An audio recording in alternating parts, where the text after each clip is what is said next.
ప్రస్తుతం లడ్డు కల్తీ అంశంపై శాసనమండలిలో చర్చ జరుగుతుంది. లైవ్ చూద్దాం. రిక్వెస్ట్ చేశాను సార్, ఏమని సార్, ప్రభుత్వం స్వచ్ఛందంగా స్టేట్మెంట్ ఇస్తుంది, స్టేట్మెంట్ మీద డిస్కషన్ మీరు అలౌ చేస్తే మీరు అలౌ చేసినంతసేపు మాట్లాడడానికి సిద్ధంగా ఉన్నాం.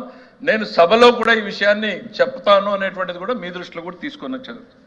అయితే బిజినెస్లో చూసిన తర్వాత సాంప్రదాయానికి భిన్నంగా అధ్యక్ష ఇవాళ షార్ట్ డిస్కషన్ని ముందు లిస్ట్ చేశారు, తర్వాత స్టేట్మెంట్ ఇచ్చారు అధ్యక్ష. ఆ తర్వాత స్టేట్మెంట్కి రిలవెన్స్ ఉండదు అధ్యక్ష. ఇంకా ఒకసారి షార్ట్ డిస్కషన్ ఇచ్చి దాని మీద ప్రభుత్వం రిప్లై చెప్పిన తర్వాత మంత్రి గారి స్టేట్మెంట్కి రిలవెన్స్ అనేది ఇంకేం ఉండదు అధ్యక్ష.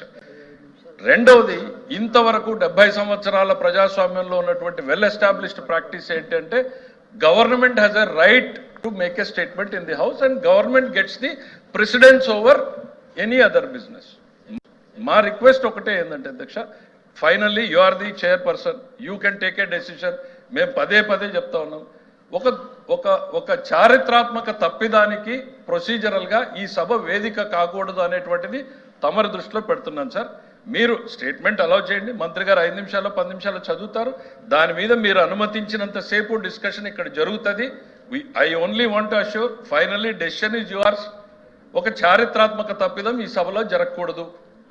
అది నేను మాట్లాడినే ఉండే ప్రొసీజర్ గురించి ఆయన మాట్లాడినప్పుడు నేను మాట్లాడతాను. I'm here. Chairman is the. ఇప్పుడు మంత్రి గారు ప్రొసీజర్ గురించి సభ యొక్క విధి విధానాల గురించి మాట్లాడారు. నాకు ఉండేటటువంటి అవగాహన నేను రిప్లై ఇచ్చుకోవాలి. నేను రిప్లై ఇచ్చింది మీకేమి? మీరందరూ చైర్మన్లు అయితే ఎట్లా? సార్, చైర్మన్ గారికి విశేష అధికారాలు ఉన్నాయి.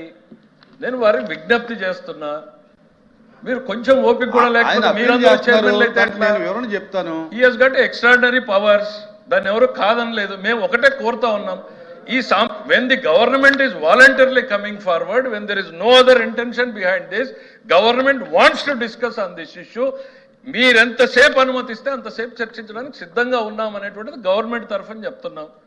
అయితే ఒక బ్యాడ్ ప్రెసిడెన్స్ ఈ రోజు ఈ సభలో ఎందుకు వెళ్ళాలి అనేటువంటి ఒక సదుద్దేశంతో మీ ముందు పెడుతున్నాను సార్. మీరు యూ టేక్ ఏ డెసిషన్. మీరు లేదు ఇట్లానే జరుపుతాను అని అంటే దాని మీదనే చర్చిద్దాం. లేదులే వాళ్ళు కూడా మేము స్టేట్మెంట్ వింటాము, 10 నిమిషాలు ఏం పోయింది, ఆ తర్వాత మేము మాట్లాడతాం అనేటువంటి ఆలోచన వాళ్ళు వచ్చినా వాళ్ళకి సంతోషమే, లేక తమరు నిర్ణయం తీసుకున్న సంతోషమే. లేదు షార్ట్ డిస్కషన్ అన్నా కూడా government is here to complete. మేము ప్రొసీజర్ ఫాలో కమ్మని అడుగుతున్నాం, అంత తప్ప వేరే ఏమీ లేదు. మీరు గంటన్నర 2 గంటలు చేయండి. We are here. This is a humble submission. ఒక చారిత్రాత్మక తప్పిదానికి ఈ సభ వేదిక కానివ్వకూడదు అనే సదుద్దేశంతోనే మేము ముందు పెడుతున్నాం.